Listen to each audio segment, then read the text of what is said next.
नमस्कार मंडळी, हे बघा आजोबा घरी जाण्यासाठी निघाले.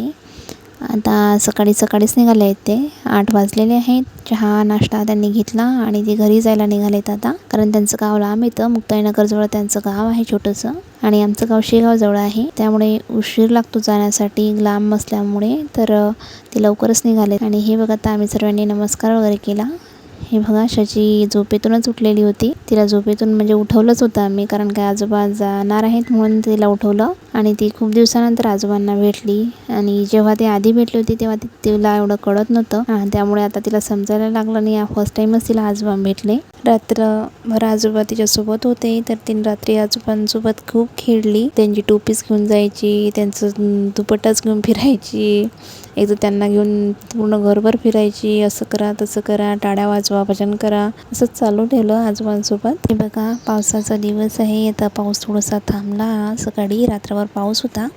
तर आता हे दोघंजणं निघाले आहेत, आजोबा आणि आजोबांचे फ्रेंड. तर शशीचे बाबा त्यांना फाट्यावर सोडून देत आहेत, कारण आमच्या घरापासून फाटा थोडा लांब आहेत. तर आजोबांना शशीचे बाबा सोडून देत आहेत, आणि दुसरे आजोबा होते म्हणजे आजोबांचे फ्रेंड, त्यांना शेजारचे दादा सोडून देत आहेत. तर हे बघा, आता आजोबांनी नमस्कार राम राम केला आणि निघालेत. कोण गेलं का? बाबा गेले की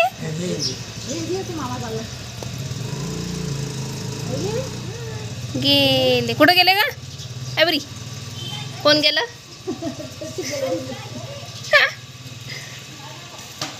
आजोबा गेले आणि आम्ही आता आंघोळी वगैरे तयारी वगैरे केल्या. मम्मीचं सुद्धा स्वयंपाक वगैरे झाला, कामं झाले. आणि आता मम्मी निघाली शेतात जाण्यासाठी, कारण पाऊस थांबलेला आहे आणि शेतात थोडेसे तोडे लावायचे बाकी होते. त्यासाठी ती शेतात जाण्यासाठी निघालेली आहे. ती तिच्या मागे लागलेली आहे. कुठं चालली? इकडे बिल्लो ये.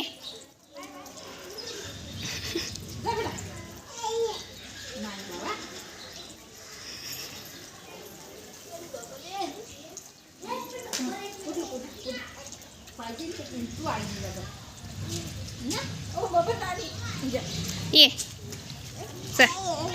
त्याची मम्मीच्या मागे लागलेली होती, खूप रडत होती. तिला जबरदस्तीने मी घरी घेऊन आली. तर आमच्या ती राहत नव्हती घरी, म्हणून मग आमच्या घराशेजारी मामा राहतात एक, त्यांच्याकडे मेंढ्या आहेत. तर हे बघा, त्यांनी एक छोटंसं मेंढीचं पिल्लू आणलेलं होतं घरी. तर आम्ही त्याच्यासोबत खेळायला आलेलो आहोत. पण शचीला एवढी भीती वाटत होती त्या मेंढ्याच्या पिल्लाची, तर मी एकटीच त्या मेंढ्यासोबत खेळत बसली आणि ती आम्हाला बघत होती. बघ रे, आपण फोटो काढू रे. मस्त त्याला फोटो काढ ना, फोटो काढते ना मस्त. कॅमेराकडेच पाहते. हे बघा मंडळी, हे माझं घर आहे. या साईडने 2 रूम आहेत, त्याच्यामध्ये कापूस भरलेला आहे सर्व. तर आज कपाशीचे जे व्यापारी असतात ते आलेले होते, आणि पप्पांनी कापूस विकायचा विचार केला. तर हे बघा, एवढा आमचा कापूस भरलेला आहे पूर्ण घरांमध्ये.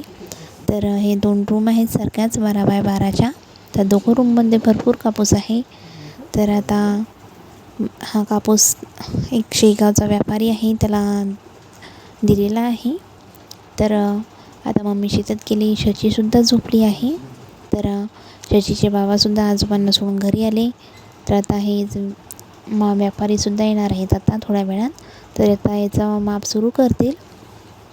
हे बघा, इथं शचीचा पांडासुद्धा बांधलेला होता, आणि पूर्ण घरात पूर्ण वरपर्यंत कापूस असं भरलेला आहे दाबून दाबून. आणि फक्त थोडीशी वाढ होती की ज्याच्यातून आम्हाला बाहेर जाता येईल. असा एवढा आमचा चांगला छान असा कापूस आहे.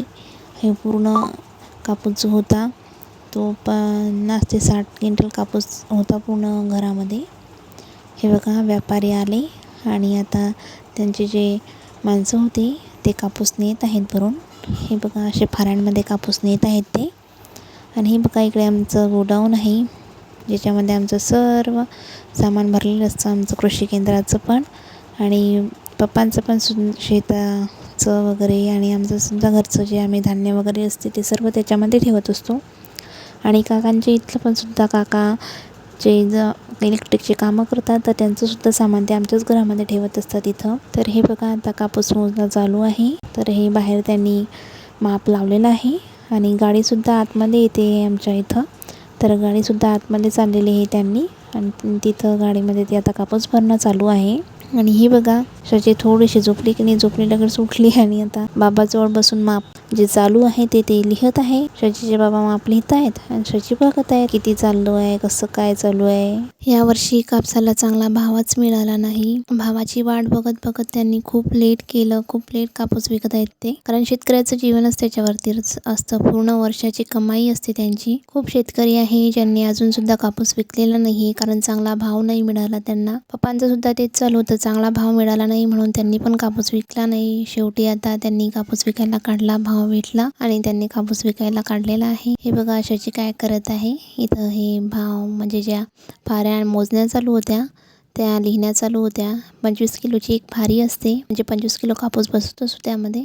तर हे बघा आता सर्व कापूस मोजून झालेला आहे. तर आता ते सर्व टोटल करत आहे किती झालं वगैरे म्हणून. हे बघा सर्व टोटल वगैरे करून झालं आणि त्यांनी सर्व हातोहात पैसे दिले, कारण त्यांना लगबगीने जायचं होतं, कारण वरून आभाळ आलेलं होतं आणि पाऊस येईल, आपला कापूस ओला होईल ह्या भीतीने त्यांनी लवकरच आटपाआटपी केली आणि गेले लवकरच. शचीच्या बाबांनी सुद्धा त्यांची कामं आवरली आणि ते पण लवकरच निघून गेले पाऊस यायच्या आधी, कारण दुकानात माल आणायचा होता. आता मालाची गाडी आलेली आहे. यामध्ये त्यांनी खतं आणलेले आहेत आणि आता माल उतरवणं चालू आहे. तर माझ्या मोठ्या पप्पाचा मुलगा गणेश आणि आमच्या शेजारचा मुलगा आणि पप्पा आहे, तिघं मिळून आता माल काढत आहेत बाहेर. हे बघा घरातच ठेवणं चालू आहे माल. पप्पांचं वय झालं तरीसुद्धा ते कामं करत आहेत. तिथे पुढे करतात, कारण कोणी करणारं पण नाही आहेत घरी, त्यामुळे त्यांनाच करावं लागतं सर्व. तर हे बघा आता सर्वजण माल काढत आहेत आणि घरामध्ये ठेवत आहेत.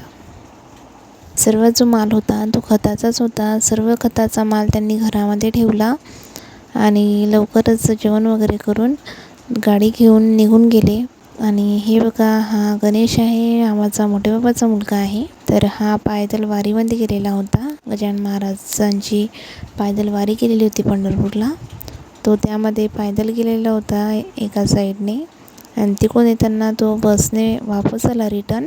काल सकाळीच तो घरी पोहोचला. तिकडून आला तर त्याची तब्येत खराब झालेली होती, तर काल दिवसभर तो झोपूनच होता. आज कुठेतरी नॉर्मल झाला आहे.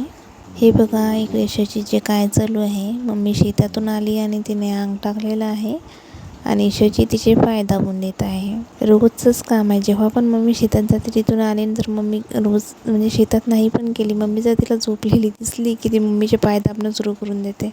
एक तर पायाने, एक तर हाताने किंवा बोटं उडील. मम्मीसोबत हमेशा ती हीच करते. तिला खूप आवडतात मम्मीचे पाय दाबायला. एवढ्या लहान वयातच आजीची सेवा करत आहे ती. चला तर आता संध्याकाळ झाली आहे. आता हातपाय वगैरे धुवून आम्ही दुकानामध्ये जातो.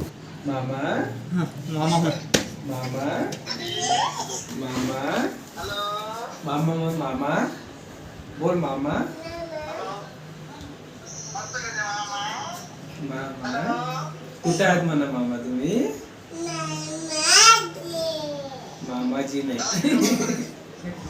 ते काय बोलत नाही. ते बोलत नाही. हा देतो मी आहे थांब. गणेशचा फोन आलेला होता आईसोबत बोलायला. फाट्यावर गेलेला होता तो दूध घेऊन, तर काही काम होतं त्याने आईशी बोलायला फोन केला. तर इकडे बाईला दिसला फोन, तर बाईच घेऊन मामा मामा करत मामाशी बडबड करत बसली. आणि आता हे बघा आम्हाला भूक नाही आहे, तर आम्ही ते दूध सर्व खालीच देत आहे सांडून. आणि आता मला झोप पण यायला लागली, कारण आम्हाला जेव्हा पण जेवायला जबरदस्ती केलं किंवा खाण्यासाठी जबरदस्ती केली की आम्हाला झोपच येते. तर हे बघा आता आम्ही असं डुलतो इकडे तिकडे झोपतो. चला तर मग आता आम्ही जेवण करतो आणि झोपतो. पुन्हा भेटूया अशाच एका नवीन व्हिडिओसोबत. तोपर्यंत बाय बाय.